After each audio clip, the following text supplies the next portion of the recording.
Welcome to Chronic Combat Conversations, a live look at our best bets, picks, and predictions for every UFC event with your host, TB Scouting MMA, and the Guru back again from the amazing, incredible Apex Arena.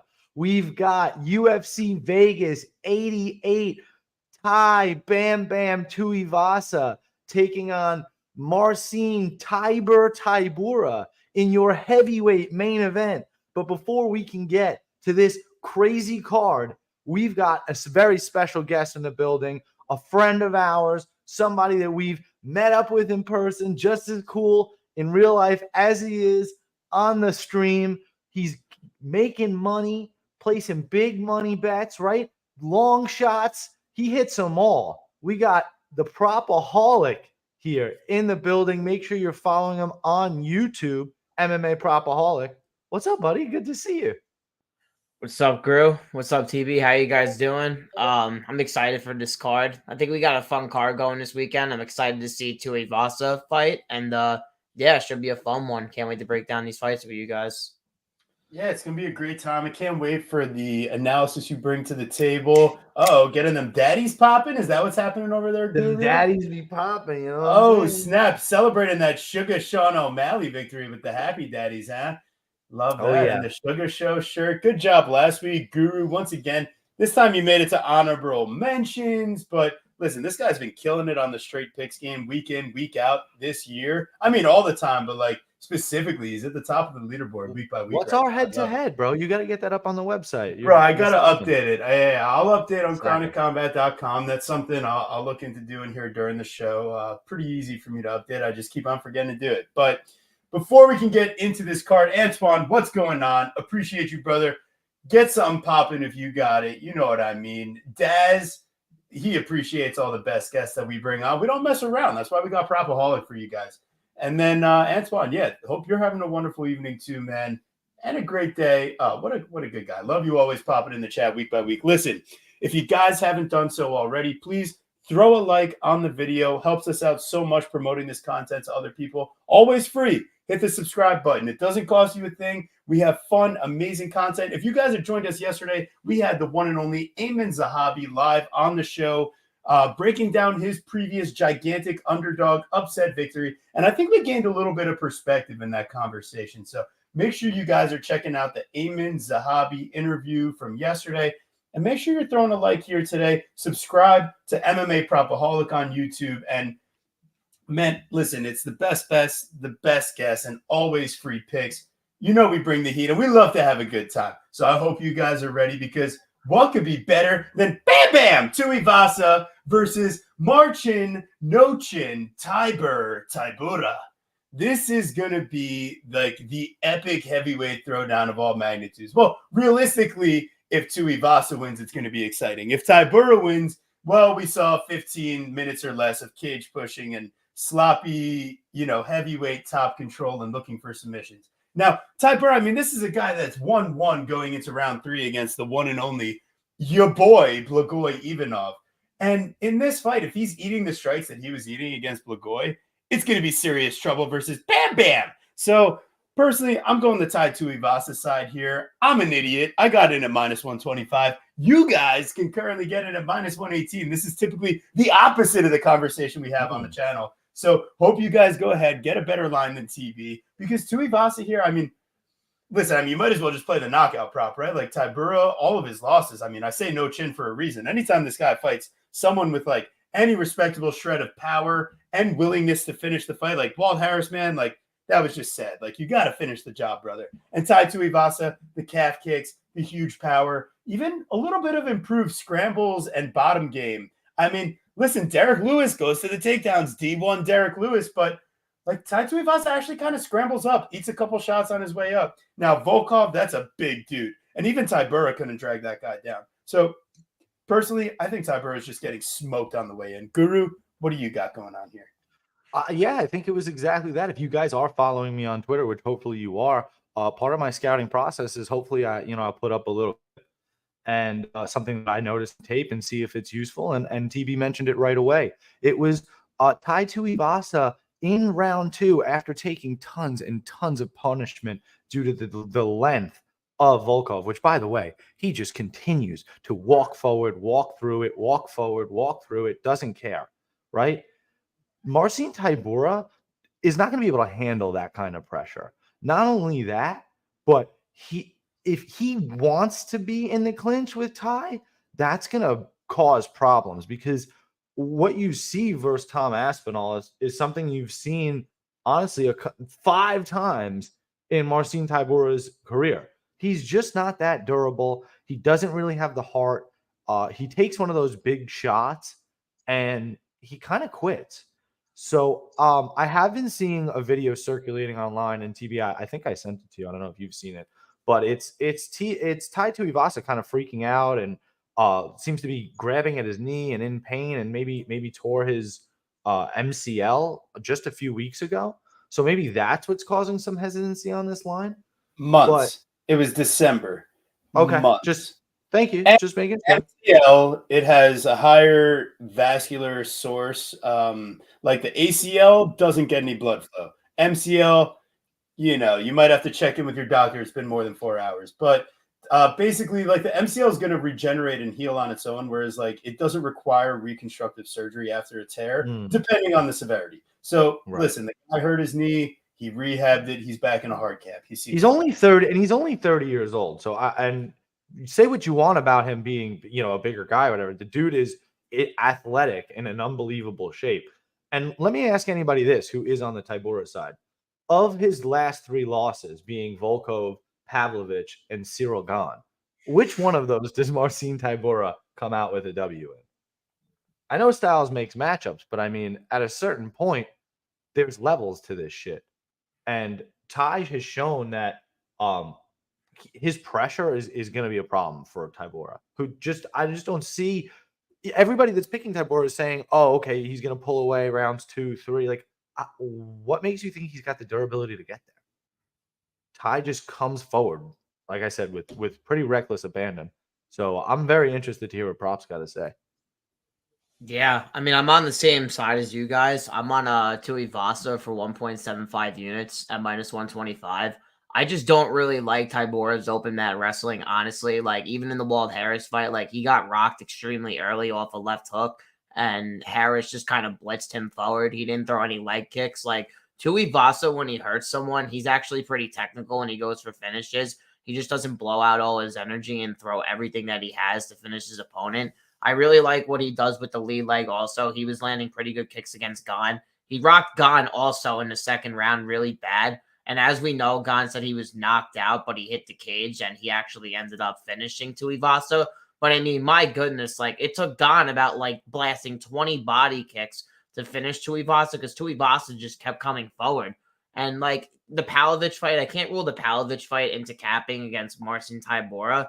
And it's like, even in the Volkov fight, like, he loses round 1, but in round 2, like, his face is battered. And I don't even think he was in the best shape for that fight as well. And he was just blasting Volkov's like leg kicks. And if Tuivasa didn't slip on that kick, because Volkov didn't get a takedown at all, like, that could have been a different fight going into the 3rd round as well. So I don't really think Tybura is really like that much of a cardio pusher as well. Like, I feel like he's pretty bad to eating shots. I feel like if he's even to go into the clinch with Tuivasa, I feel like Tuivasa could flip him over and also land elbows in the clinch. He's really good in tight, close boxing range also. And as you guys talked about in the Ivanov fight, like, Ivanov, yeah, like, he made Ivanov look as fast as Ivanov looked in a while. And Ivanov hurt him bad in the first minute of the fight and just didn't follow up with it. Like, I just don't think he even had the urgency, and I don't even think he knew he was hurt. And if you guys watch Tybura's tape, he's not taking any leg kicks at all in his last 5 fights. Like, the most leg kicks he took actually was against Romanov, and it was after the first round when Romanov was gassed in elevation using all his cardio. So I feel like people who are just saying Tuivasa's win conditions only in the first round, yeah, maybe that is because all his wins are in the first round, but it wouldn't shock me if he knocked him out in the 3rd round due to leg kicks. And if you guys go watch his YouTube, he's in the best shape of his whole entire career right now. His coaches are saying that he's fighting through all the cardio drills the most he's ever been fighting through the drills. He's been just doing everything at his best. And I feel like he's 8 years younger. I think he has more motivation coming into this fight. I just, even the haircut of Tybura looks terrible. Like, I just think this line for Tuivasa is an absolute steal. Knowing he had moments in the Gon fight, then you can't even cap the Pavlovich fight into this. So Right. yeah, I 100%. like Tuivasa here, man. I think he's gonna fucking destroy Tybura. He's one I of my think more bring, confident picks. I think bringing up the Ivanov fight is so important because Marcin Tybura lands 40 strikes in a decision versus Blagoy Ivanov, where you're watching the fight and he is very content to let Ivanov control the basically the pace of the fight. He lets Ivanov control the center of the octagon. He's the one circling and walking from the outside.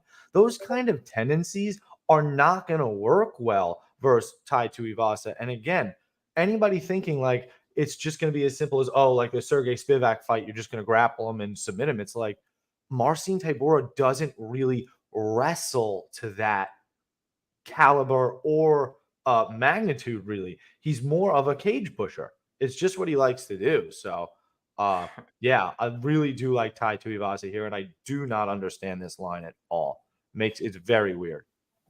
And listen, last week we had Michelle versus Mikhail. This week we have Ty versus Tybura. I was on prayer last week also. That was awesome. It's the battle of the ties. So I think if we're lining up here with prop, how last week went, it's only right. I think we're getting Tai Tuivasa. I'm so annoyed. I literally called the Michelle Pereira sub. Not only did I say sub, I said Olajaychuk cannot defend rear naked chokes, and I did not. I forgot to bet it. Wow. Club and sub too. That would have been an awesome cash too. Amazing. Yeah. This guy is one Fantastic. of the biggest hoes in the game. For a reason. I am. For a reason. It's okay though. One of the dirtiest players in the game. One of the most hardest hitting safeties in the league.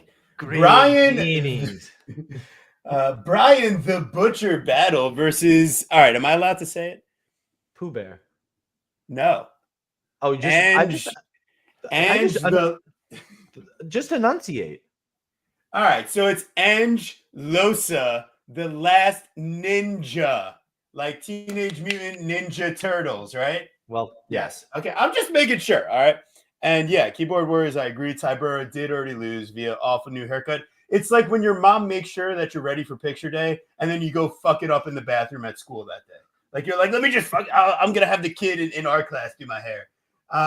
Did that happen to you? Is that like, no. Are you having therapy right now? What's going on? I'm trying to think of why the fuck Marcin's hair would look like that. But anyways, talk about the Butcher. That's whoever Marcin's hairdresser was. But we have well, that was quick. That was good. Dude, I'm just doing my best out here, okay? It's the last ninja is what we have in this fight. It's like the last samurai. So Brian Battle here, he's coming in. He's going to have a 3-inch height advantage, a 3-inch reach advantage. And I think he comes in with the distinct finishing edge potential in this fight. And I think that's why the line is priced where it is. However, you go and look at the under 2.5 at plus 154. You're like, hold on, wait a second. Angelosa, like he does the chicken dance every fight, but he doesn't necessarily get put to sleep. The guru was telling me. So I got to listen, right? Brian Battle, now he's got real finishing like instincts. He is someone that when the pressure's put on him, he's able to respond. Gabe Green gets in his face, eats a crazy counter hook and goes down. Takashi Sato, same idea. Gets a little bit too out there, huge head kick lands. You see him get finished. He hurts Petrosky. Petrosky shoots. Battle could have ended up on his back. Instead, he's finishing the front choke.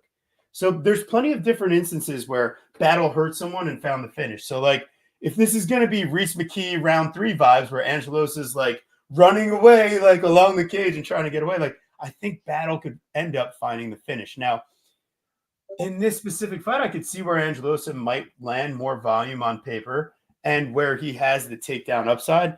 It's just I don't think he's necessarily safe doing any of it, and I think he's going to end up getting hurt along the way. I've seen him get hurt too many times in fights. And hey, listen, Brian Battle, I mean, he's not perfect. So minus 185, I'm not recommending a money line play, but I am super interested in Brian Battle inside the distance. Even if he hurts Losa on the feet and doesn't necessarily get the knockout, but Losa goes shooting for a sloppy takedown, it could be Petrosky City all over again. So I'm willing to say inside the distance here. We're getting plus money on the under 2.5. And Battle, I mean, He's shown that he can be dropped also. So would it be safer to just play plus money on the fight doesn't go? I might be getting there. But my pick in this fight is Brian Battle. Did you say Petrosky style? Yeah, like Brian Battle choked out Andre Petrosky. And he choked him out with front choke. I think it was a ninja choke. Oh my god! Oh, Guru, you're onto something. You're onto something. You're the one that said it. Well, so are we looking for the ninja choke on the last ninja from Brian Battle? What's the odds on the sub? It's the odds on the finish are plus 225. I mean, that's good enough. That's good enough. You don't want to get greedy, but the submission's only plus 400. Plus 400. Probably not good. They actually have it as the more likely outcome compared to a KO at plus 500. And I could see a club and sub. When TV and I were talking about this fight earlier in the week, I kind of capped it at like minus 150, minus 160 Brian Battle. And that's basically where the line was earlier in the week. And now that the line has kind of moved to 185, it's really, it's like basically dog or pass. And I just kind of lean on the pass. I'm just not super sold on the finish. And maybe I'll see something later in the week or change my mind. But I'm just not super sold on it. One thing I will say, and I've said this for a while, I believe I even made a case for Brian Battle as like a performer of the year or some sort of award for our award show. TV shut it down. But what I've seen from Brian Battle is that, and rightfully so, he shut it down. But what I was gonna say, I was like, you're making it sound rightfully so. But what I've seen from Brian Battle is he's an overperformer, right? He's not necessarily the most athletic guy, right? He's not necessarily the fastest. Is he perfect? No, he makes mistakes, but he's just seemed to pull through. He's just kind of has a quality where when the lights are on, he knows how to perform. He's in his hometown and gets the 14-second knockout. He's pulling off rear naked choke submissions in his last fight. He has 2 knockouts in the UFC, and they're both under a minute. Like, there's something to be said about that. A guy that hits that hard or is just fully focused as soon as the fight starts. So if there's a finish, I kind of see it that way. I just kind of see him staying true to form and maybe clipping Angelosa before Ange even gets started, whether that be by, literally knocking him out or like Win Baby's just saying, maybe a club and sub. But I'm just not like super duper sold on it, especially as the fight were to maybe go a little bit deeper. But I get it. I don't hate it. I really don't hate it. Maybe Prop can talk me into it. Yeah. I mean, I don't have a bet on this fight, but Battle round 2 and definitely round 3 is definitely interesting to me. Yeah, like Battle round 3, I can get on DraftKings for plus 1,100. I'm pretty sure Bet 365 is plus 1,400, which I just think is pretty crazy. Like, when I watch Losa, it's like in the McKee fight, like it was pretty close up until the point where Losa was taking him down the second round and just like unleashed like 26 punches when he was holding his hand down up against the fence when he had him down. And then he just unleashed fury of hell on him. I know McKee ended up dropping Losa at the end of the 3rd round as well. But like Battle just has a way of pushing through adversity. Like when he gets hurt, he ends up just like pushing through when he gets hurt, and then he just puts the pressure on people. I've actually had a pretty bad read on Brian Battle's last 3 fights, if I'm going to be honest with you guys. Like I had Gabe Green money line that went to shit. I had the Fakhretdinov fight doesn't go to decision, and I mean Battle's just durable as hell. And I had AJ Fletcher's spread last time, so that didn't go well either. But like I just like how Battle is like this pressure. I like how he is on the outside. I feel like it's going to be hard for Losa to find him. I like how Losa fights off his jab, though. I feel like he's just going to look for the right hand. I feel like his wrestling is something he's been trying to work on because he loses at range a lot, and they give him like these rangier fighters. So I know Battle's like minus 185, but he's minus 185 for a reason. He keeps improving, and he just keeps getting better and better. And he has 4 of his 5 wins in the UFC are finishes. But I feel like he could hurt Losa here at a point in this fight. I feel like Losa's going to come in. He's going to shoot his head up against the fence. I feel like there's going to be a front choke opportunity. I mean, I might go back to the bread and butter and just go sub 2 and sub 3. But he can get the knockout, though. But I like 2-3, but the best bet I think for the fight is Battle round 3 decision on DraftKings at plus 110. I feel like it's a good way to chop the -185, but I like to play big numbers, so I'm probably gonna play 2-3. I'm going to meditate on all of that because the finish is still so interesting to me as well. It's such a fun thing to root for, but a difficult thing to root for in a guy that has not been finished yet in his UFC career or in his pro Loso career. only has one submission as well, and he's just starting to wrestle now. And he's wrestling with guys like Michael Chandler in the gym, so he's just exploding into all his takedowns and probably like not thinking about any chokes or nothing when he's just shooting. So it's interesting, the sub. Yeah, plus 230 for the finish on FanDuel, so that's a little bit better than That's not that bad. I've definitely seen worse. I think it's worth taking a little shot on here if you want to stack up some props. I'd start with the inside the distance first, All right. Oh boy. All right. So last week we had the guy. Why is this sanctioned? What is happening? Can somebody explain to me what's happening? I don't know. Maybe OSP thought that they were offering him Shogun Hua again. Like, Dan Levy's telling me he's making $100K or more a fight. It's like, how can you pay this guy that number to put out the performances he's putting out? I get that he's a legend, but like. So let's put it this way. You're making an investment, right? So sometimes you're not necessarily investing that money in OSP, but you're investing it on the opponent that can blast his head into the worse. You're making my point for me. They gave but Kennedy. You're also not a businessman, so you're not understanding that OSP is grandfathered in on a contract before the UFC started signing everybody off a fucking. Of course, I understand why the contract is what it is. Well, that's why OSP is still getting paid that much compared to all the other.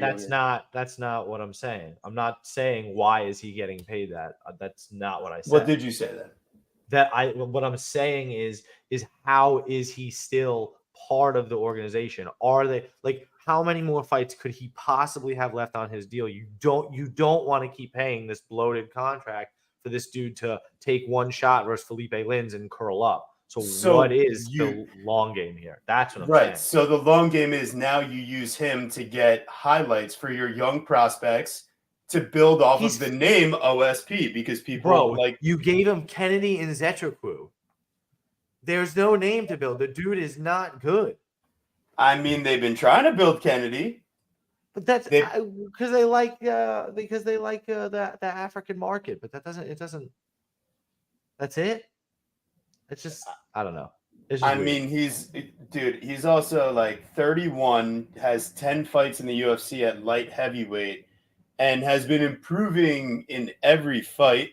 Then when he takes a step up against guys like Jacoby, it's just a bit too far. Like he has a couple of solid wins on his resume there. He fought like a fucking moron in that last fight. What do you mean? He's never fought like that once in his life, and everyone was giving him shit on the internet, and then he fought how everyone wanted him to fight, and then he got knocked out in a minute. He fought like an idiot. Yeah, I just don't know. Like, I don't like where did his quality wins? The Olberg win when Olberg gassed out and gave it to him. Like, what is Danilo Marquez win? Ooh. You're a killer. Listen, he's got better wins than OSP does recently. And my point is but you're still making my point. How is this guy fighting? How is it the main card? Props even though you hate Kennedy and Zetriku, obviously the UFC likes him for some reason. I mean, you guys are making me think about life when I bet the over 1.5 in this fight. Like, no, that's the only way to play it. I love it. I actually love it. It's scary, but like I think it hits though. Because he must be coming out here to do something, right? OSP, like he's got to try. I mean, he's somewhat trying in Shogun Hua fight, right? And he's getting cracked by counters by versus Shogun Hua. Like it's bad. Yeah. You can't do this for even 10 seconds versus Kennedy. And just got knocked out in the minute last fight, so maybe he might try to take it a little easy. You don't know. Is OSP live? How risque are you feeling, Pepe? That's the real question. Pepe. He minus 700 on Kennedy is insane. But can we bet him specific? This is what I want. I want to go to a specific book that will let me bet his specific submission method, and I will take him by the OSP choke, and that's it. That's the only play I want. That's disrespectful, man. Wow. Yeah, I mean, listen, ultimately, the way that this goes wrong for Kennedy is him just being an inexperienced striker from distance. He has to like really get the fight in the clinch here. What's up, Phantom? How you doing? Formerly known as the Ghost. Appreciate you. But listen, I mean, ultimately here, there's a reason why they have Kennedy at this line, and it's kind of the stages they're at in their career. But if you're playing Kennedy at minus 650, I mean, you have some serious issues, and we're going to be sending Wheezy to your house with the bag of oranges. We're calling Gamblers Anonymous immediately.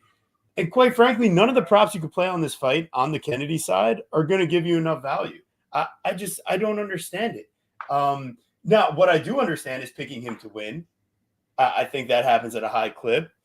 But, I mean, OSP, I got to imagine this guy's just happy to get out of there. You know, I mean, his wins are against, like, Alonzo Menafield. He's way too small. He had no reach and no like game plan. And then in his win against Shogun, I mean, that's even a split decision against the corpse of Shogun Hua. That fight was on a main card, by the way. It's horrible. And so more to my point, it's gross. like, what are we watching? It's so bad. I honestly hope. Listen, I don't know what I want to hope. Part of me wants to hope that Kennedy and Zetrikou pulls a big boy from last week and just knocks him out in 10 seconds so I don't have to watch this fight. And part of me wants to take the over 1.5 and just hope that this slop fest just goes on for a stupid amount of time, because it'll show even more how terrible Kennedy and Zetrikou is. So that actually sounds good.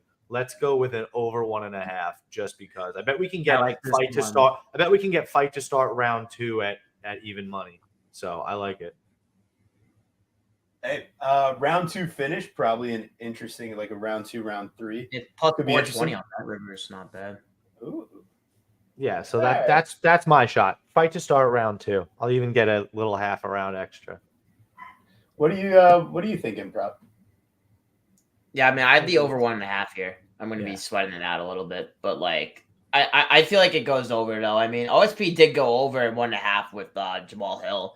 I mean, I just feel like Kennedy just came out very stupid last fight. Like, I know we're talking about OSP here, but like, he has something to come in to learn into this fight. I know that's why the UFC is kind of giving him this fight. Like, that's just not how he fights. Like, I understand in the Devin Clark fight, like, yeah, he was getting rocked, and then he rocked Devin Clark really bad. But when you watch Kennedy fight really urgent, it's when he's getting pressured and when he's getting hurt.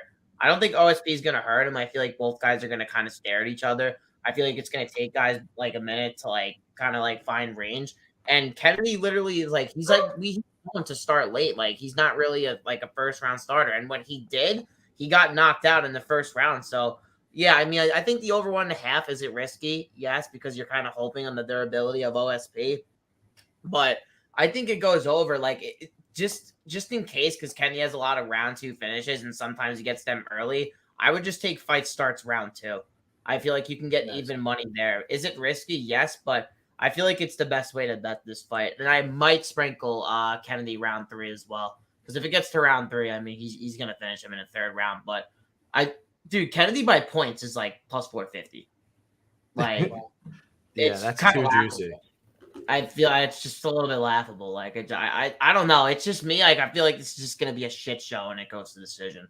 That's just me. I love it. I think that both guys are like so not like good enough that they absolutely could just fuck around and do it. Like, fight doesn't go the distance is minus 550. How many That's people so are disgusting. How many people are going to be parlaying that? So or like parlaying some sort of violence. Oh, this fight's guaranteed violence. Like, we'll see. Yeah, we'll see. I mean, my analysis for how it happens is Kennedy and Zetrikou in the clinch landing huge knees to the body, and OSP just doesn't want to be there anymore. That's probably how it happens. But I appreciate a little fade the narrative. It's going to be that wide of a price. That's just my analysis on how the fight probably ends up finishing. Like, I don't think Kennedy's special from distance, and I don't think he's he's actually improved his wrestling in Top Game, so he could coast to that decision in all craziness with just takedowns in Top Game, bro. Maybe that's the missing piece. Maybe that's how it gets there. His best performance, let's be real, his best performance is his win versus Devin Clark, right? We got to see that live. That was awesome, yeah. he loses round 1 terribly to Ion Cutelaba, and then Ion Cutelaba is one of the stupidest fighters in UFC history and cannot get that done. Right? We had Felipe Lenz. That was awesome. Could you imagine playing Ion Cutelaba at chalk? My goal. No, he's a favorite, and he's won 3 of his 9 UFC fights. I don't know what anybody's doing. Not good. And then he beats Carl Robertson in round 3. Kennedy Nzechukwu is not a good fighter. Minus 650 is insane. Makes no sense. What was he lying versus Felipe Lins? Versus Felipe Lins, he was, if it will load. Come on. Sometimes I hate Tapology with all the ads. It always moves around. Yeah. He was only a plus 185 underdog versus Felipe Lins. So the line has gone way too far. Fair enough. All right. I think we broke this one down. I mean, we're picking Kennedy, right? Is that where everyone's at? Yes. All right. Fair enough. We're moving on. We got C-Rod, Christian Rodriguez versus the Midwest Chopper, Isaac Dolgarian. Guess which one is technically the official TB nickname? C-Rod. The Midwest Chopper. Do you know what that's from? I have no idea. I'm interested. But we've got C-Rod at plus 160, Isaac Dolgarian living in an RV outside the gym at minus 192 now. Listen, if you guys aren't following us on Twitter, X, whatever you want to call it, but listen, I'm going to give you stuff that I think the line's going to go crazy on, because just like I got reverse CLV'd in the main event, well, I gave you guys Isaac Dolgarian at minus 125 on X. So if you're not giving us a follow there, you're obviously messing up. And quite frankly, I thought it was disrespectful to have Dolgarian lined at that number. Typically, you see guys coming off of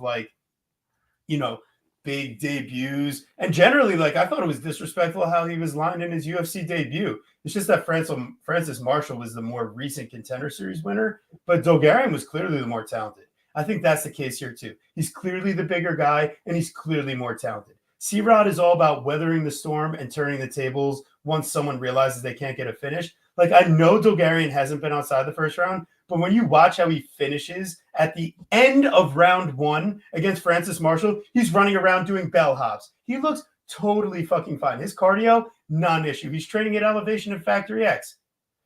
This guy is a top-level wrestler in high school and I think college too. It was a little bit hairy. I don't think he actually went to college. I think he was in the States for high school, got injured. In college, he got there as a freshman, but it didn't end up working out. Now, the Midwest Chopper, he's training out of one of the better Muay Thai gyms in the United States. Factory X, they have legit stuff. And you watch his leg kicks, man, they are punishing.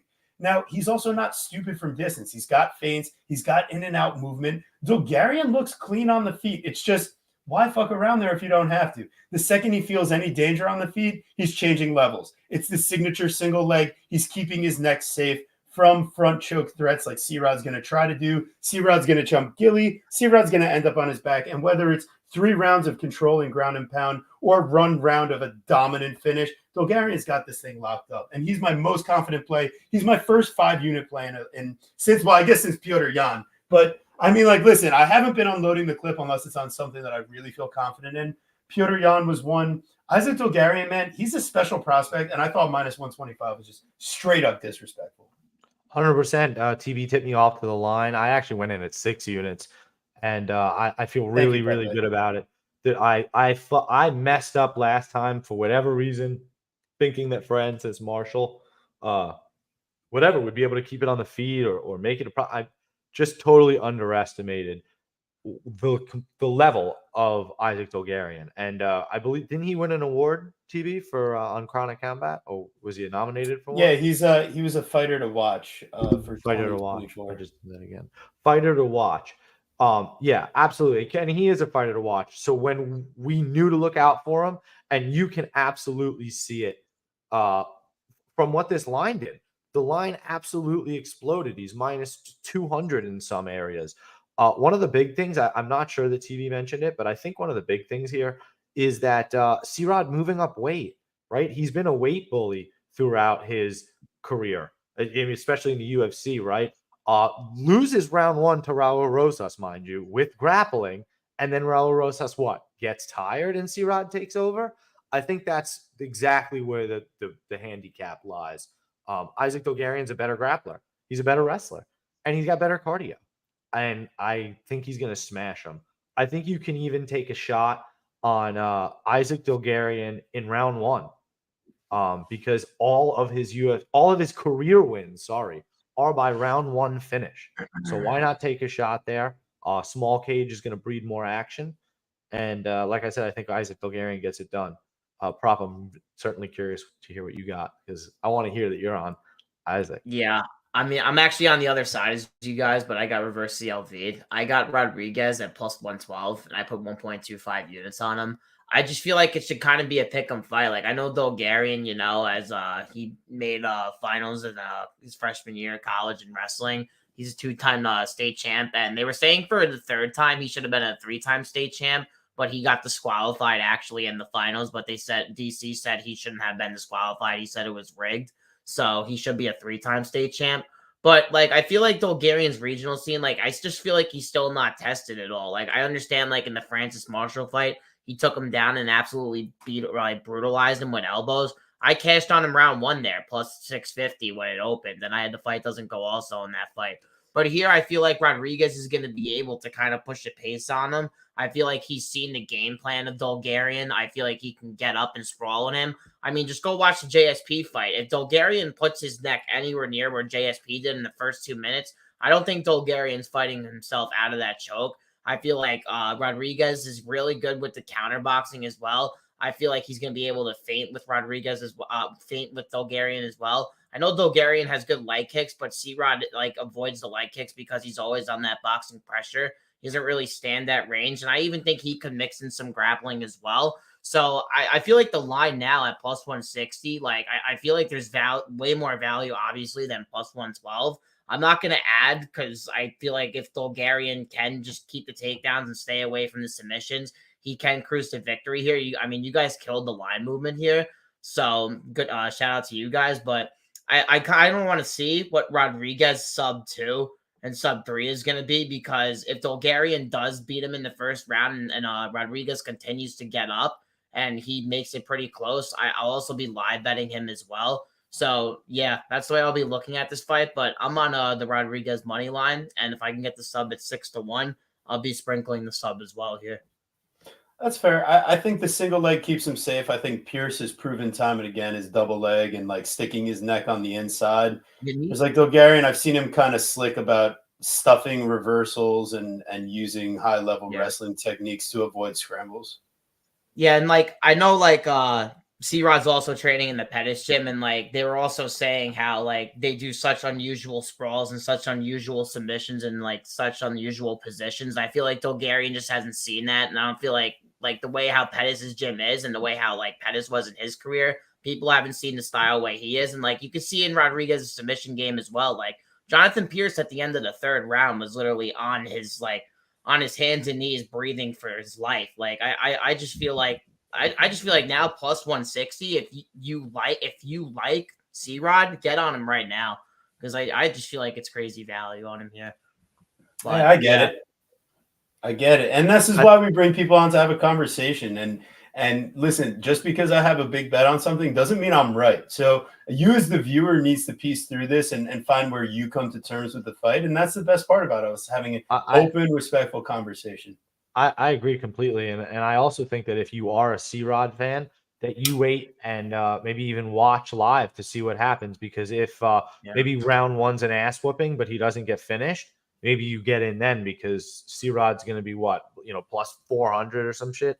And you're going to get a really good entry on him. And there is still the question of his cardio, even though it does look impressive.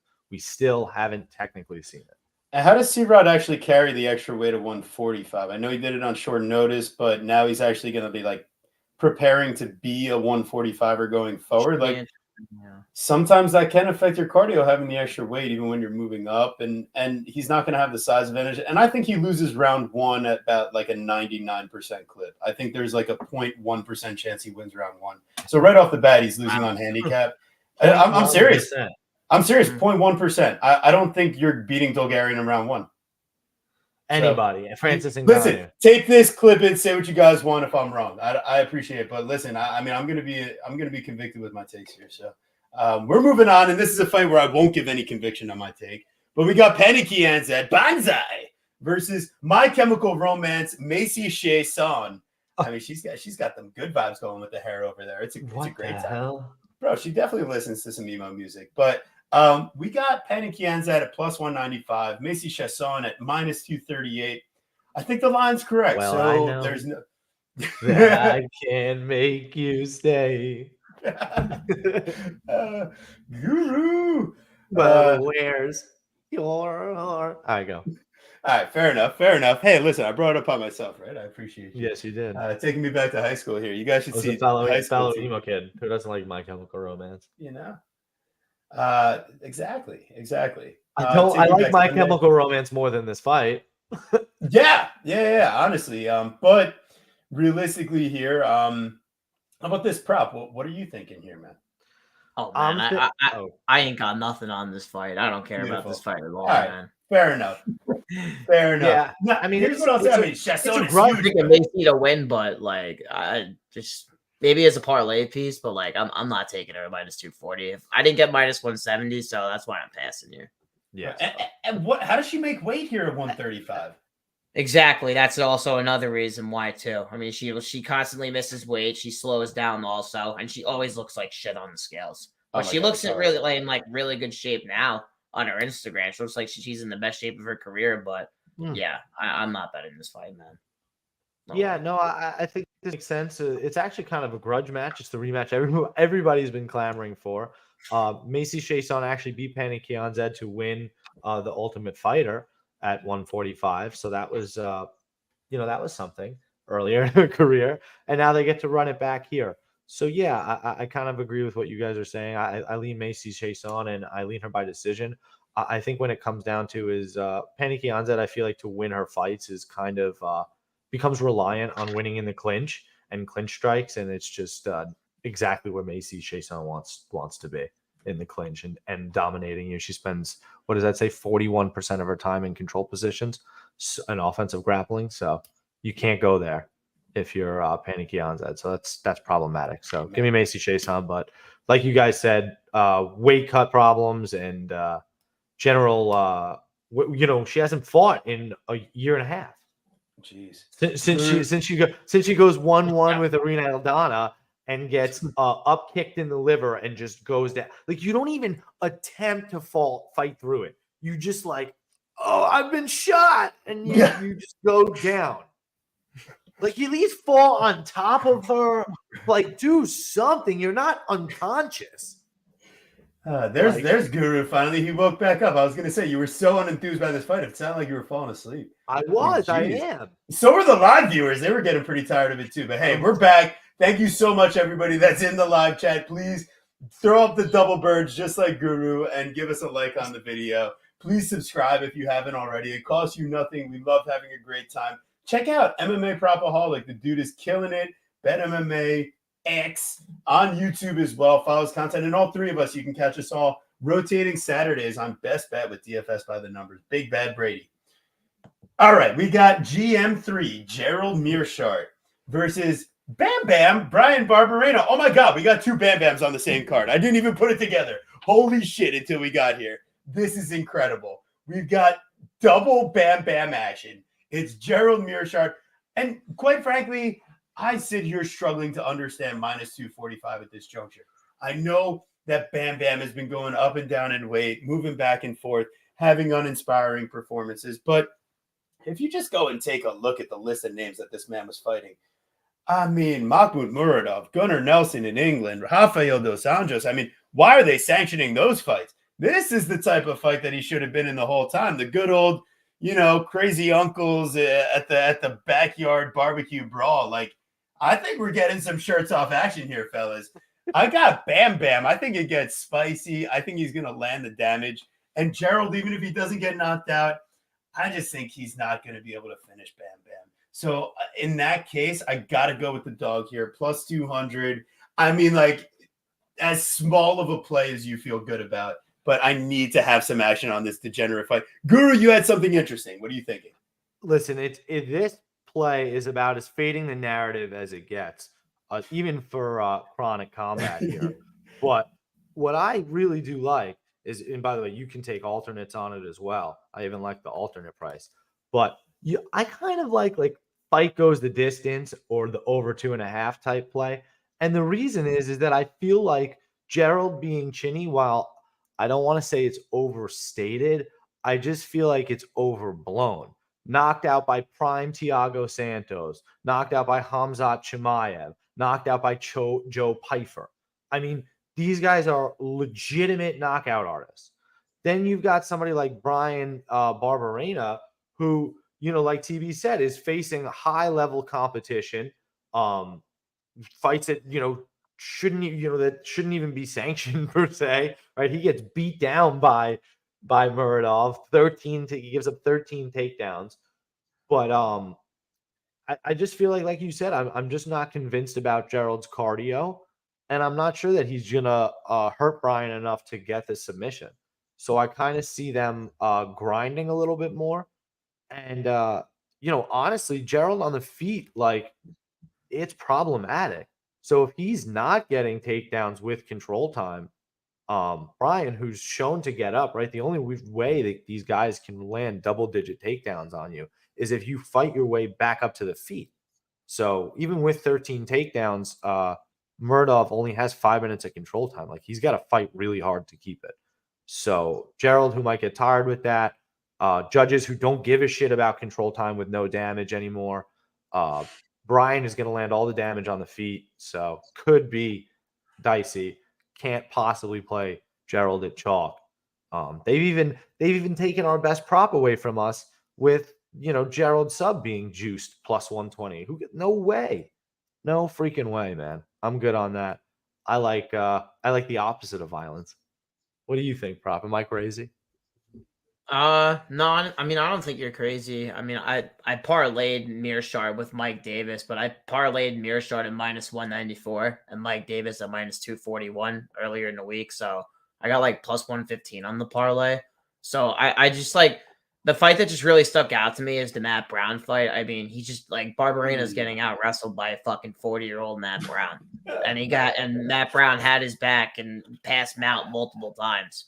And every single time Barberena gets taken down, he gives the backup right against the fence. And every single time he literally ends up in a takedown, it's always up against the fence. Like, his corner literally tells him to always use the fence to get up. It's not the worst thing ever, but when it's against a guy like Mearshart who can literally just take the back right away, it's probably the worst idea for him to do it. And I feel like everyone's just saying, like, it's going to be a blowout on the feet just because Barberena has pressure. Like, the way how Barberena fights is going to put him into the clinch and right on his ass every single time. It just depends if Mearshart can make the wrestling look good. And I feel like here he can. I mean, Bruno Silva, I feel like he only went for like 3 takedowns. He took Bruno Silva down at the end of the first round, which I liked. Petrosky, he took down Petrosky, but Petrosky threw up a triangle right away, so he ended up just kind of getting out of there. Because Petrosky's consistent with submissions off his back. But the other fight he was going for takedowns with is in the Stolfus fight, and Dustin Stolfus is actually like a pretty solid grappler. So I think he's a better grappler than Barberena as well. So yeah, I like Mearshart here. I mean, if Barberena is gonna win, I feel like the over hits. So if you like Barberena, I would just take him by decision. It's like 5-1. I feel like that's a pretty good way to play Barberena. But yeah, I like Mearshart this week. I feel like he gets it done. I think he honestly makes it look pretty convincing. Yeah, I'd say that there's probably a 50% chance that we're getting a Gerald sub here, right? That's actually that's probably like his win, like his most clear win condition. Damn, you might have sold me. Yeah, I know. Don't let me sell you. Don't let me sell you. Like, if you guys have your picks, go with your picks. No, and that's the thing. I mean, I think you could hear my breakdown. Like, I'm kind of waffling. Like, I'm not fully convinced either way. I mean, Gerald looks like he's in fantastic shape too. So he's young. Gerald's older. How the fuck is that? And he's been sparring with Rachmanov too. He was the lead sparring. I think he was like one of the lead sparring partners. Yeah, there's videos of him sparring with Rachmanov. Gerald round 1 submission at plus 330. I mean, I don't think you need to play with specific rounds. You think plus 120 is good enough? Well, I think, listen, Bam Bam, I mean, generally he's tough and willing to fight through a few things. So I don't think it would necessarily be immediate if it gets there. But I mean, like we were kind of talking about in the breakdown, it's like, well, Bam Bam's going to make the takedown available. It's just, I thought his scrambling ability, willingness to get back to his feet, and Gerald has okay top control. It's not elite. But he is opportunistic with his subs. That is something that it cannot be denied. So 27 submission wins for Gerald Mearshart.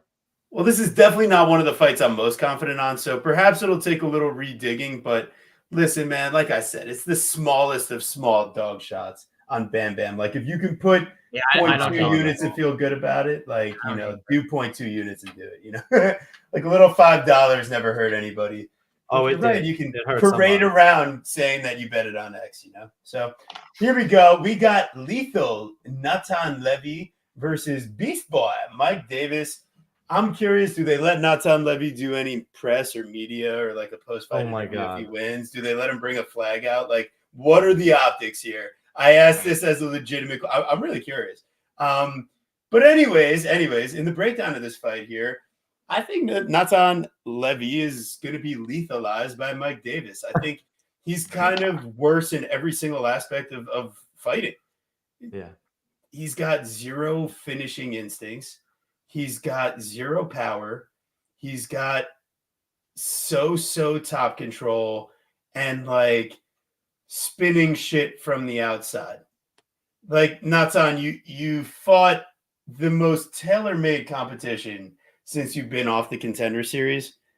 And like Rafa Garcia, if you were the guy you said that we thought you were supposed to be, like that fight wouldn't have looked the way that it did. Like, let's be serious. Like, you're supposed to be the better athlete and the better grappler, and you're just, quite frankly, not.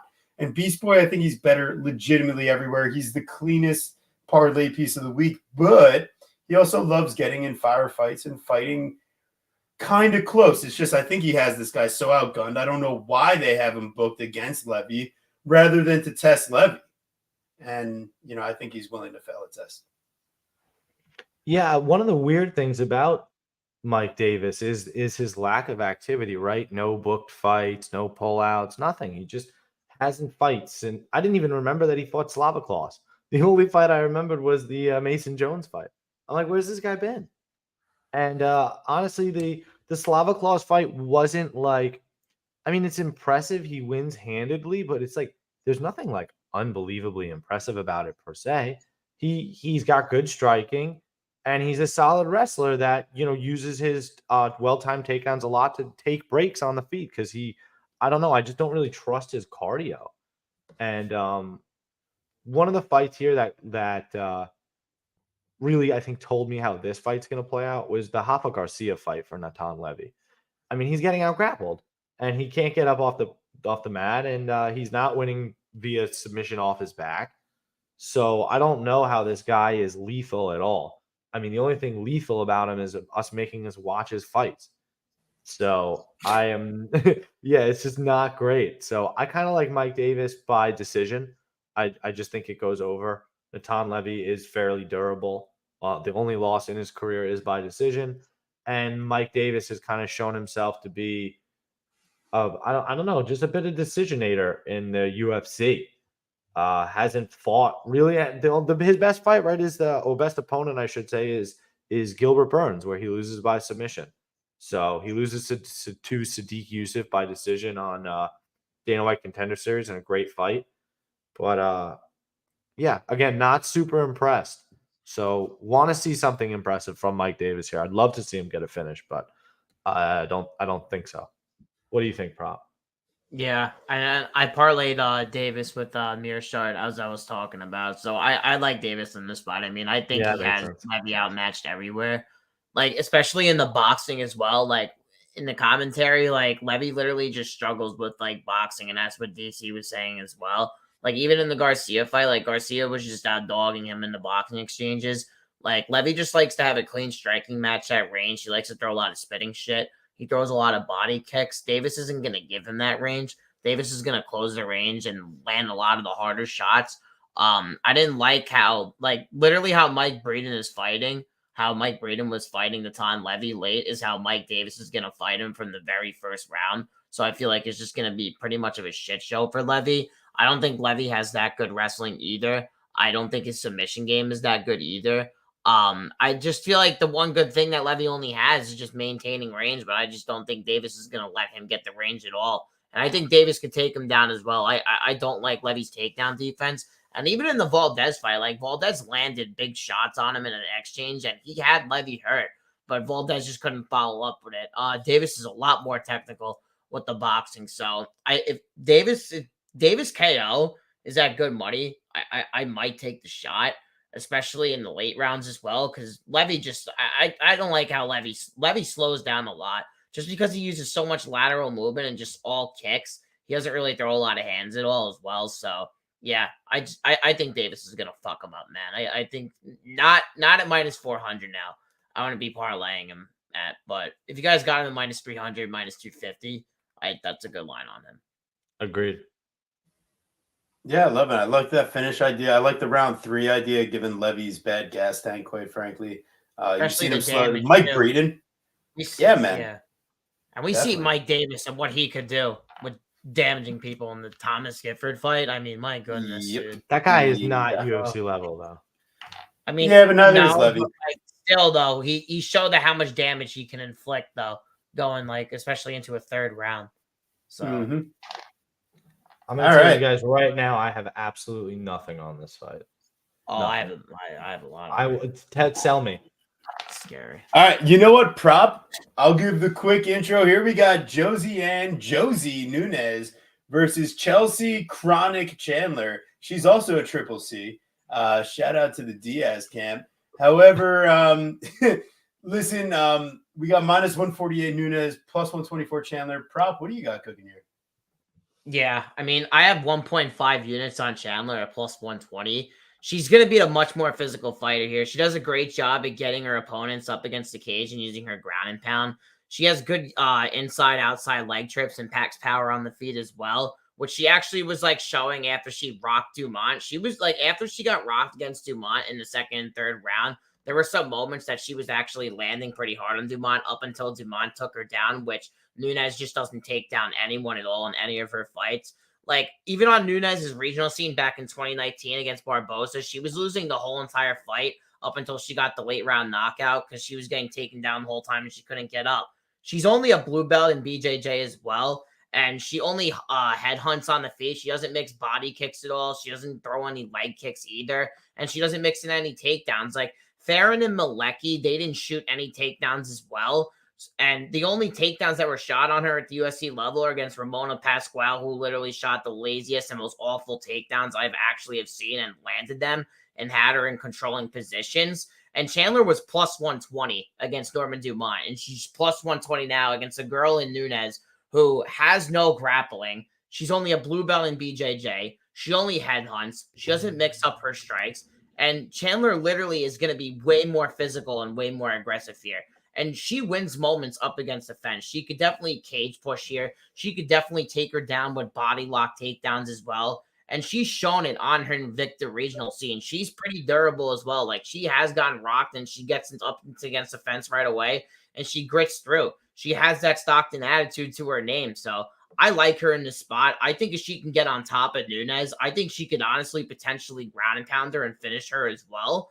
I think the sub is live. I think the ground and pound is live. I think she could win by a dominant unanimous decision. So that's why I just went with the money line. But yeah, I like Chandler here, man. I just don't think she should be the dog. I think she should be a minus 150 favorite. I think she's honestly going to expose the grappling of Nunez. And I even think she can crack Nunez as well. To say Chandler's not live to crack her, she has a good overhand left as well. And Nunez's cardio, I just don't think Nunez's cardio honestly is that great. I know she has 3 decision wins, but it's against the bottom of the barrel.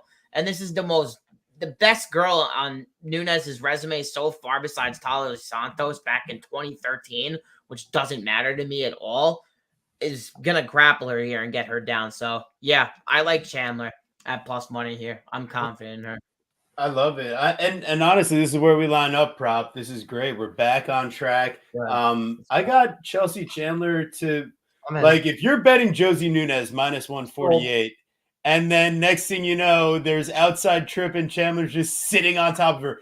If you've watched Josie Nunez's regional tape, you've seen it over and over again. Shitty regional fighters on top for 2.5 or 1.5 rounds, 2 rounds. Next thing you know, they stand them up, or Josie like somehow gets to her feet, and then it's like the fighter's dead. The fight's over. It's Chelsea Chandler got too much too soon in Norma Dumont, and I mean, like, Norma Dumont, she's got a lot going on there. So Chelsea, I don't blame you for trying to run away. That was a tough one, but Josie Nunez, I mean, listen, when you can't handle the likes of Sarah Farron and all these other fighters, when you're like minus 500, there's a reason the market's readjusted here. And Chandler on the step down plus money, let's have a good time, because this is not Norma Dumont straight. Like, Norma Dumont's boxing and counter timing is as legit as it gets, and she's got calf kicks and offensive wrestling. Like, Norma is a great fighter, and Chandler just bit off more than she could chew.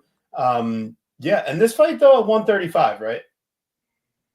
Yeah. So that's another interesting factor. These are like, Chelsea is huge, gigantic. She's been fed corn her entire life, corn and whole milk. Yeah, 35. What do you got? Yeah.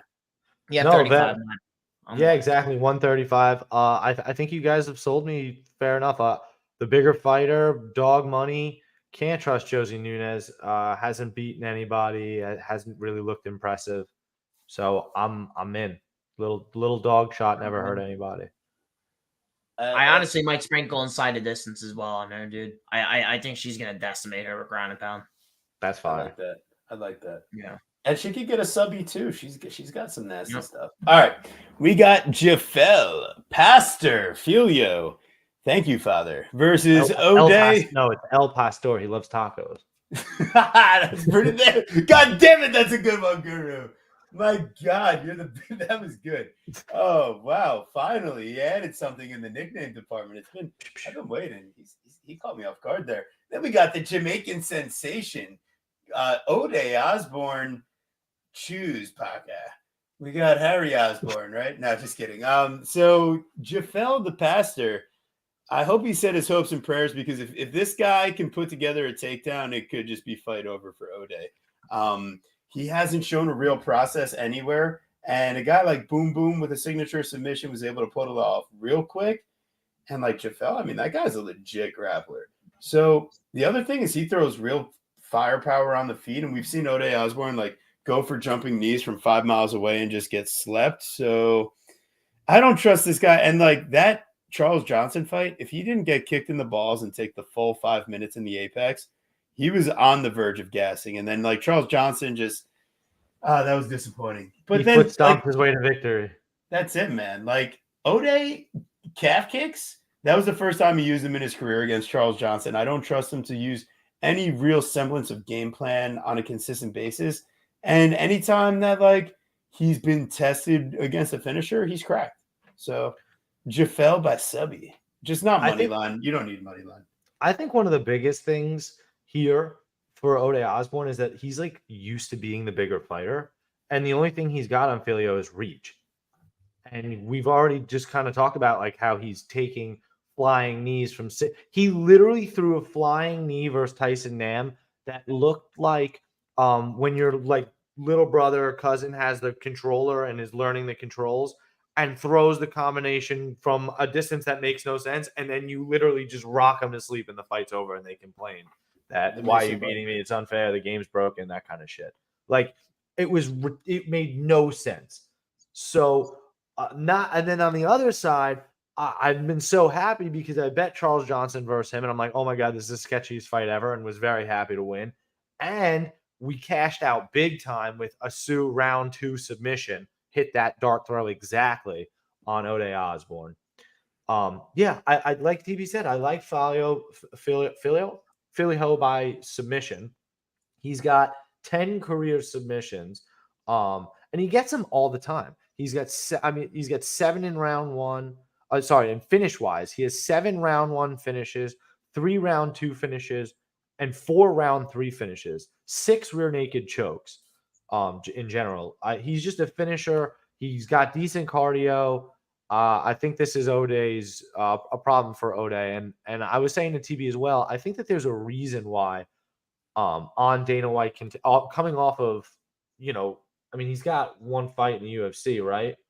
Two fights actually versus Makayev. So I think they know exactly where Fialho is in his career. So they want to see how he stacks up against a guy like O'Day, and it makes a lot of sense to me here. So I was looking at a dog shop, could not get there at all, because I'm used to O'Day being a favorite and fading him, but didn't get that chance here. So I'm going to take the favorite. I like the submission. Rob, you on the same feeling the same way?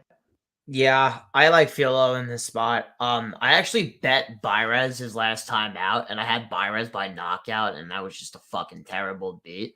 And credits to Philo because he's tough as shit for eating that liver kick and bouncing back and taking him down and just arm triangling him right away.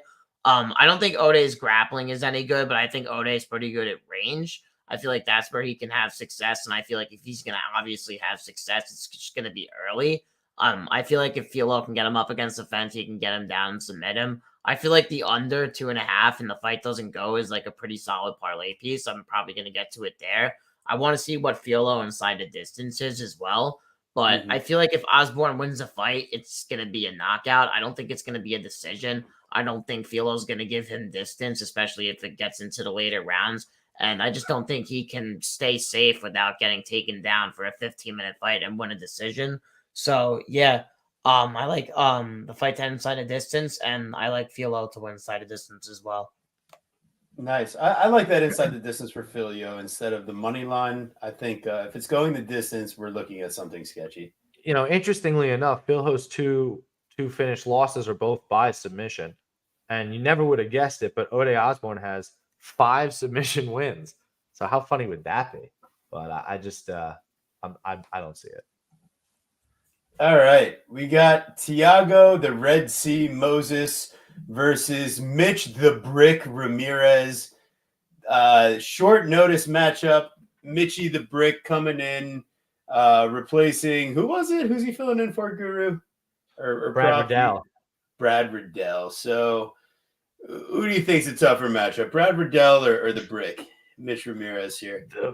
The Brick for sure. Yeah. No, listen. I mean. For the Brick here, I feel like if you like the underdog shot, if you really think that Moises is washed, then you take Mitch Ramirez by round 1 finish because he's got five round 1 finishes in his career.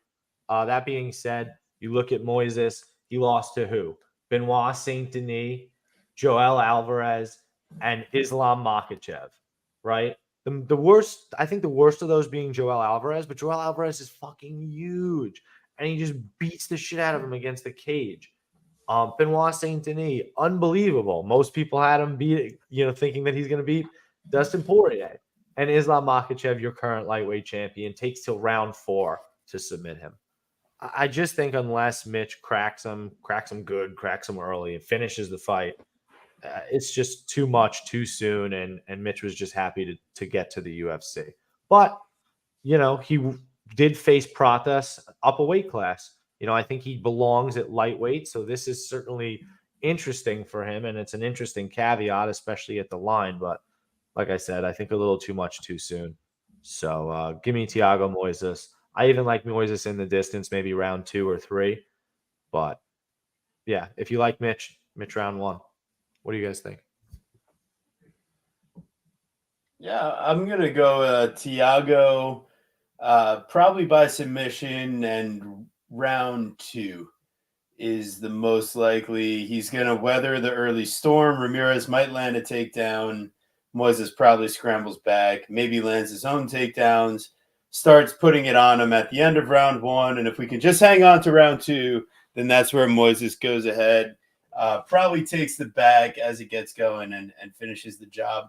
Mitch, like the Guru so aptly said, all his potential comes from going for the early finish here, and he's very much like he's going to be the bigger guy. So there is some interest in like bigger guys that are willing to come forward and kind of go crazy on Thiago. Have had a little bit of success, Joel Alvarez, Benoit, but is Mitchy quite that level? I'm not sure, But listen, I'm sure the price is going to be good enough to at least take a chance on it. So prop wise, you got to go Mitchie round 1 and then take Tiago like round 2 on top of it. Or you could just pass on the fight because they have it priced correctly. So take your choice. My pick is I'm part of the Red Sea here. I'm taking Moses. What do you got, MMA? Propaholic. Yeah, I mean, I bet Moises by sub at plus 135 earlier for 1.25 units. I just like for Ramirez here, I feel like he's just gonna have to land leg kicks. He actually does have pretty good leg kicks. That's where he does his best work. I don't think Moises is gonna play with fire on the feet. I think he's just gonna take him down. I think he's gonna get his back, and I think it's gonna be one of his more easier wins. I just feel like it's just not a good fight for Ramirez. I know he's coming down to 55, but to make your debut against Moises, I feel like is a pretty tough task, especially on a BJJ aspect as well for Ramirez. So, yeah, give me the Moises submission at plus 135. I don't think he's going to fuck around with this guy on the feet. I know people are thinking the KO. Like, is it live? Yes, because Moises has power, but I just feel like after he eats a couple leg kicks, then he's going to grapple him, get him up against the fence, and he could potentially take his back up against the fence, up against the fence as well, like he did against Yago. So, yeah, give me the sub. I like it. I like it. Here we go. We got Josh Kuya Kulibao versus Danny El Puma Silva. I mean, you want to talk about a potential firefight? This has fight of the night written all over it. And if not, it's someone getting a performance bonus in my mind. Because, I mean, Danny Silva is going to bring the fight, and it's all about what Josh Kulibao does to respond to it. And guess what? We got a small cage. I mean, I think we get a war. Silva, I know he's known as a boxer. That dude lands some crushing calf kicks as well. He mixes it up to the body, can change levels mid-combo. I really appreciate what this guy does as a striker. And I've never seen Josh Kulibao land 200 strikes in a fight. So my thought here is Danny Silva, he should be able to put a pace on and land the volume, land with power. But I mean, we have seen him give up his back. We have seen him, get his back taken standing in round 1. But I've also seen him get out of these positions. And I think he's athletic enough. He has scrambles, and he gives up his back as a means to avoid the ultimate takedown. And I think Kulibao, while he's opportunistic, he isn't quite the finisher that he needs to be to secure this victory. And I think Silva's just going to win cleanly on damage and volume and avoid the extended takedown positions that Kulibao could threaten here. Minus 192 makes no sense to me. I know he's the established guy. He's got the more experience, but Silva here, I mean, he's a taller guy. He's giving up a little bit of reach, but I think he's going to make up for it with some of the speed advantage. Yeah, I think that's exactly where it's predicated. I just feel like, while Kulibao likes to be in violent fights, he's not necessarily a finisher or a violent guy. 5 KOs, 5 decisions. Danny Silva is not the same animal. Like, I just feel like he throws with much harder intention.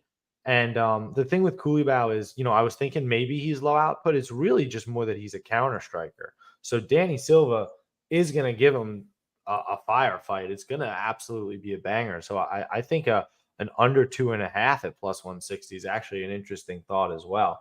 But I do like Danny Silva here. I think, like TV said, I think he's the younger guy.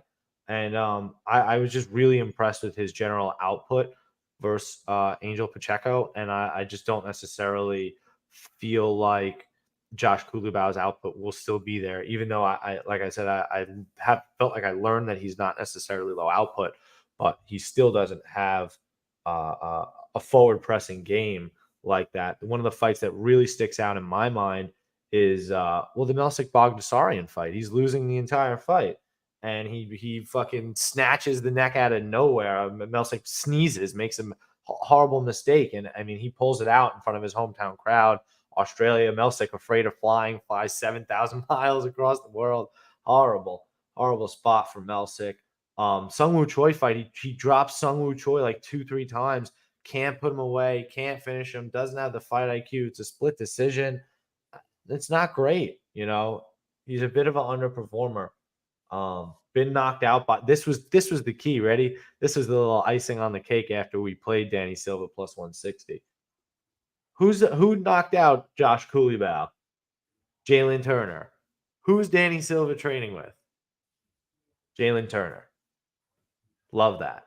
Love when that happens. So give me Danny Silva dog shot.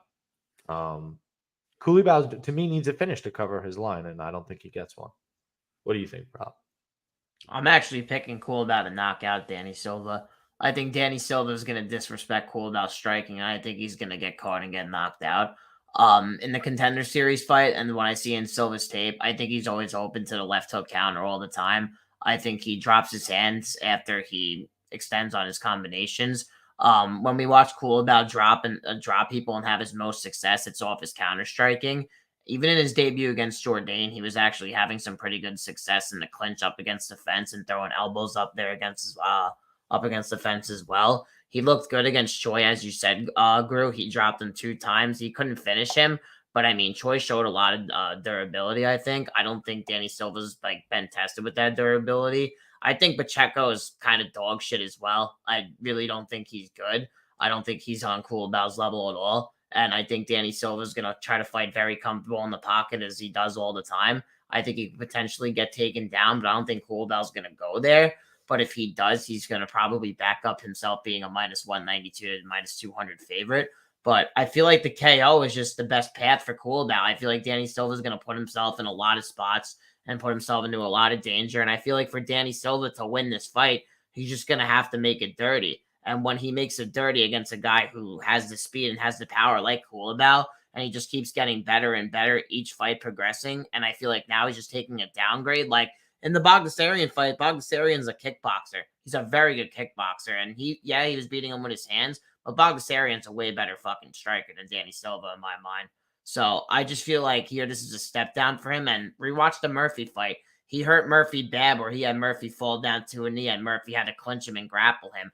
Murphy respected Coolbow striking. He had to grapple and wrestle him. So I feel like Danny Silva's just going to disrespect the striking. And I think he's going to get knocked out here. So once I get a good line on Coolbow by KO, I'm going to take the KO on him. That's fair. I think his win value would come from the finish. I think Silva would win a decision if it goes that far. And I think that he has his own finishing potential, but Cooleybow is pretty durable. I mean, Turner finished him up a weight class on short notice, and he turned his ankle really badly and just couldn't run around anymore. So I don't think that necessarily happens here. But, yeah, I mean, he has to make a pretty far trip as well. I mean, he's coming from the same camp with Tuivasa and all them. So he is traveling a bit. They did get there a decent amount early, but that is a factor to be spoken about. Yeah, listen, I'm gonna keep with the dog shot here, but I respect it. I do see that there is a potential for Cooleybows counter striking to have that. And if you're taking the dog shot, I'm sure you can find a little sprinkle on a good prop for Cooleybow if you need a little protection. I like that. Or you could just be on prop side and just say "fuck you, TB." That also is a possibility. You're allowed to do what you want on this channel. So we got J-Lo. It's Jacqueline Amarim. She's still Jenny from the block, or Jackie from the block, I should say. And then we got Corey McKenna Poppins. This one should be an interesting fight. I think Amarim, her striking is good offensively, very poor defense, but because of her reach and ability to change levels and get to takedowns, her defense doesn't get exposed against everybody. But in Sam Hughes' fight, after she decided, well, it didn't go well round one, it's about it. I mean, Sam Hughes actually lands some legit combos on her before Amarim decides she's done with that fight in round two. So Sam Hughes did have a little bit of a factor to play in the absolute quitting of Jacqueline Amarim. And I got to say, Sam Hughes is a lot bigger and has a lot better cardio. Like, she's known for her cardio. McKenna's like, well, she's solid. She can fight the decision. She's done it before. I don't think she builds as the fight goes. I wouldn't quite say that. You know what I mean? So I think there was a couple factors that played in Sam Page's favor in that fight. And also, I mean, the debut, right? Like, getting over the nerves. And also, like, you have this girl dead to rights, completely locked in choke. One, I mean, Sam Hughes got that turkey neck, bro. Like, that was, like, she's got a skinny-ass neck for one. So it's hard to lock in the rear naked choke. And then when you lock it in and you're getting your glove absolutely grabbed, when you're getting, like, fouled like crazy. The ref is yelling at you, but not actually doing anything about it or taking points. So Amarim gets as close as possible to submission. And I'm watching the McKenna versus Kay Hansen fight. And let me tell you something, like Kay Hansen's a much worse wrestler and grappler than Jacqueline Amarim. And she's a worse athlete. But she's taking McKenna's back and getting into the RNC positions. I think Jacqueline Amarim has a really solid chance to dominate round 1 and potentially finish. And I think her cardio issues, it could be an issue, but it could be a little overstated. I'm just saying, like, we've seen people kind of pull a stunt in their debut. Tyler Santos versus who did she lose to? Like, that was one of the most embarrassing losses. It was oh God. You know Barella. exactly. Yeah, Mara Romero Barella. And, sometimes in your debut, when you get so close to finishing, you're squeezing on the choke and it doesn't happen. Like, that's it. Now, in her next fight against against Montserrat Ruiz, we see Amarim have a very successful round 1, nearly pull off multiple submission attempts. Round 2, she lands this crazy head kick, but gets taken down off it, and then just immediately finds a beautiful sweep to get to top control. McKenna's not, she's like strong. She's been filling out athletically, but Amarim, I think, she's going to be the much better grappler here, and the way she flows through different positions and submissions. I don't understand the line movement. I don't want to play this fight. I really didn't want to when Amarim was the favorite, but now I'm getting to the point where, like, I have to kind of consider things here because she is my pick. I'm just really not convinced on the cardio aspect. I'm not sure how serious she takes the MMA game. I get it. She's a Brazilian jiu-jitsu competitor that obviously transitioned here. She's not facing any resistance in the Montserrat Ruiz fight. So, okay, she gets the ground and pound in round 3. But versus Corey McKenna, if she does expect to win, she's going to face some resistance. So I do expect that to wear on her cardio. I think if you like Jacqueline Amarim, I think you take her round 1, maybe even round 2, but round 1, round 2 submission. But otherwise I like Corey McKenna to kind of pull away. I think she's somebody that's kind of grown into her frame. Like, I don't know when you got that picture from. That picture is really funny of Corey. Like, Corey's like kind of grown up in her own respect. Like, she does not look like the 20-year. Listen, you saw her doing commentary with Bane, and you're like, whoa, that's Corey McKenna? Like, okay.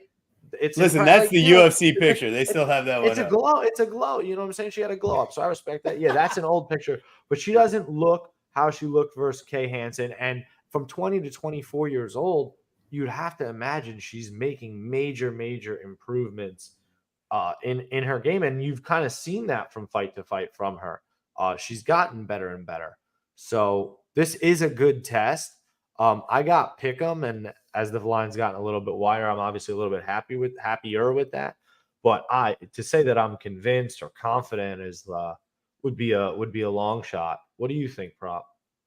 Yeah, I mean, I took the Amarim sub at opening on Bet Online at plus 265 for 0.75 units. I mean, exactly what you guys talked about is the Kay Hansen fight. I mean, it's just brutal. I mean, literally McKenna's just like dragging her hands on the ground, and she's going to get up, and she just gives up her neck right away. If she does that to Amarim, Amarim's going to submit her right away. I think Amarim's top game is going to be strong for McKenna as well. I think she's going to be able to get her down and set up ground and pound. I don't think McKenna's faced any good grapplers in her last 3 fights. And she was even put in a bad spot last fight as well, where she actually almost got her back taken in the 3rd round as well. Or it was the late 2nd round where she almost got her back taken. Yes. So I feel like there's going to be spots where Amarim's going to get her up against the fence. I think she can get her down. I think she can submit her early. But once it gets later into the fight, maybe McKenna could take over. That's why I didn't kind of want to go with the money line, just because I think McKenna can win the 3rd round at a pretty high clip. But I just don't think she's going to be as physical as people think she's going to be in the clinch. And I feel like that's where Amarim's jiu-jitsu and it's just going to be over McKenna's strength. So, yeah, give me Amarim by submission. I like Amarim by sub here. That's the bet I have as well. Amen. Amen, brother. I'm with you. And if I was going to say, I agree with you, Prop, completely. And and that if you're playing Amarim, you don't play the money line, you play the sub prop, because I do think she's finish dependent. I want to see sub 1 as well. The one that opens on FanDuel and 100%. BetRivers. Also, if you're on the McKenna side, like that, better live. She's losing round 1. Exactly, probably. yeah. Like the C-Rod and Dolgarian fight. If Dolgarian gets tired somehow. If she Yeah, ends up getting exactly. tired. Like, listen, there's that's why, like, you gotta check out the events live too. There's plenty of opportunities to get in there with a good live bet. Even when there's large favorites and they lose round 1, but you know that they're builders, you get in on them at a juicier price. Yeah. So make sure you're paying attention to those live lines, people, because there's plenty of opportunities. We got it. Here's our curtain jerker. The first fight of the night for the UFC, the last fight of the night for Chronic, Boys, and Propaholic. We got Haralampos Gregoriou, Ferocious, versus Chad the Monster and Helliger. Now, there's another Canadian, I think, that's bigger than you, Chad, that also has that nickname. So if you lose this fight, you probably have to give that nickname back to Kyle the Monster Nelson. Make sure you check out his interview with us on the channel. Haralampos Gregoriou, I think he's the younger guy, that's clear. He's taller, 1 inch. He's got a 3-inch reach advantage. I think he's got a power advantage. I think he's got a speed advantage. I think he might not have, I don't know about the grappling aspect. I'm just not sure, okay? But at the same time, there's a guy that trains with Ray Longo, has, shown us some good scrambles and some stuff on the regional scene versus the guy that has 6 losses by submission. Is it 6? Is it 4? Is it 6? Whatever it is. Chad just loves losing by submission. Haralampos, I think he's going to be able to land the big strikes on the feet. And I think Chad can look decent until the first big strike lands, like the Richie Long fight. Might look competitive for a short while. First big shot lands. You start seeing the blood streak down. You start seeing the look in his eyes change. And then he starts getting wrestled a little bit. And Chad just is, I have a feeling this guy's just going to fade. And, bye-bye. Good attempt in the UFC. But the only guy you beat was Jesse Strader, and that guy started putting it on you. Horrible. I mean, come on. That's the fight. That's really the fight that kind of sells me here. His claim to fame here, his best win is against Jesse Strader. He loses round 1 versus Jesse Strader. Jesse Strader's exhausted. Jesse Strader's a boxer. Jesse Strader is wrestling you, grappling you, taking you down, holding you down. Haralampos Gregoriou.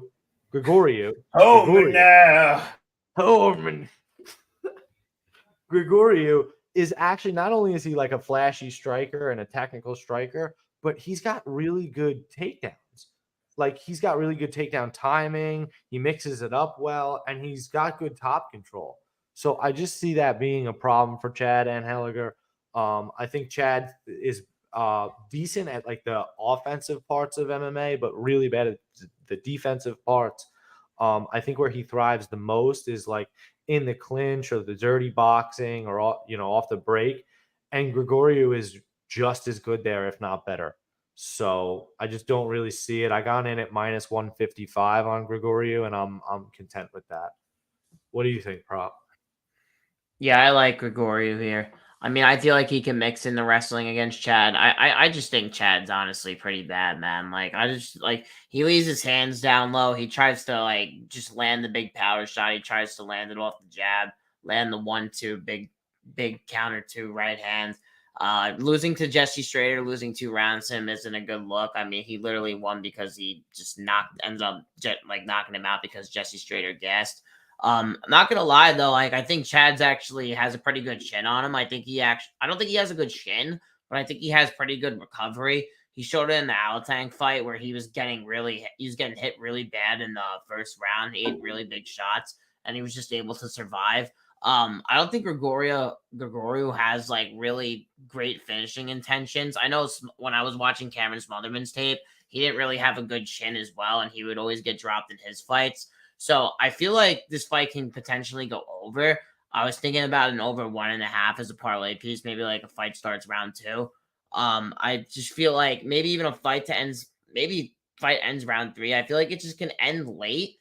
I don't think it's going to end early, but I feel like there's potentially for this fight ending late. But a prop I'm also going to be looking for is fight 10 by sub. I feel like it's a little bit interesting just because I think the guillotine for Chad can be there as well. When I'm watching Gregoriou in his 5-round fight, he's putting his neck in pretty bad spots. He's still learning how to grapple and wrestle as well. Obviously, I know he's with Marab and Sterling, but he can make a mistake and Chad can catch him off balance. But Chad being 37, not only beating Jesse Strayer at the UFC level, I don't really see him having a high upright winning this fight. So, yeah, I'm picking Grigoro to win, but I like Grigoro to win by maybe round 3 decision. But, yeah, this fight's maybe a pass for me unless I get a read later in the week on this fight. Well, this fight was a pass for me at minus 180 something, and it became a play at minus 155. 150. Yeah. 100%. I agree with that. And then I actually 100% agree with prop again. I even wrote in my notes here, I wrote fight goes the distance as a play for this fight. I 100% think that it does go the distance. And Chad's never been knocked out either. So. Exactly. So I love the fact that it's over 2.5 minus 115, which means fight going the distance is going to be plus money. So give it to me. God damn. All right. Well, hey, a great breakdown on this fight. Had a really fun time breaking it all down tonight. Please, if you guys haven't done so already, it's messed up, but you can right your wrongs. Throw a like on the video. There's got to be more of you in the chat than have actually thrown a like. So it's not too late to do the right thing, but we appreciate you guys so much. Wouldn't be the same doing the show every week without you guys. I'm absolutely loving it. We're on a roll, baby. We'll be at UFC AC when that's coming up in a few weeks. Just enjoying the vibes and having a great time. Can't wait. I'm going to pass it off to Prop, and then we'll let Guru close it out. So, Prop, thank you so much for joining us, Guru. Keep doing what you do. Prop, what do you got to say for the people before we let the Guru close it out?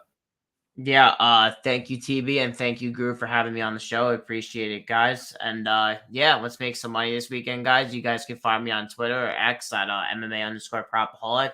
I have my Discord linked in my profile as well, where I first drop all my bets and then post them on my Twitter and give my breakdowns in there as well. We beat early line movement in there as well. And I'm actually taping UFC Vegas 89.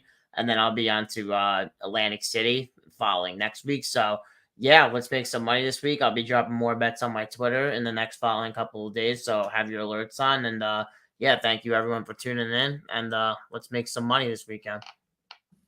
Love it. Love it. Prop, again, thanks so much for coming on, man. Really, really appreciate you. Hope to run into you live fights. Maybe if you can make it to AC. If not, hopefully, right? 301 or 302. I hear they're doing Prudential Center in June. So that should be super duper exciting. Yeah, man. Listen, guys, thank you so much for being here. Make sure you're following all of us. Make sure you're following my amazing co-host, TB Scouting MMA. You can follow him on X, Instagram, Picket, Verdict, Tapology, and Bet MMA. You can follow me, the Guru Scouting MMA, on those same platforms, X, Instagram, Picket, Verdict, Tapology, and Bet MMA. We post live on there on all of those platforms every single week. Make sure you tune in with us. Next Wednesday, we go live to break down UFC Vegas 89. We've got Amanda Hebos taking on Rose Namajunas. So that's sure to be a banger. So make sure you tune in for that one. And listen, guys, everybody, be safe out there. Let's make this money. Take care.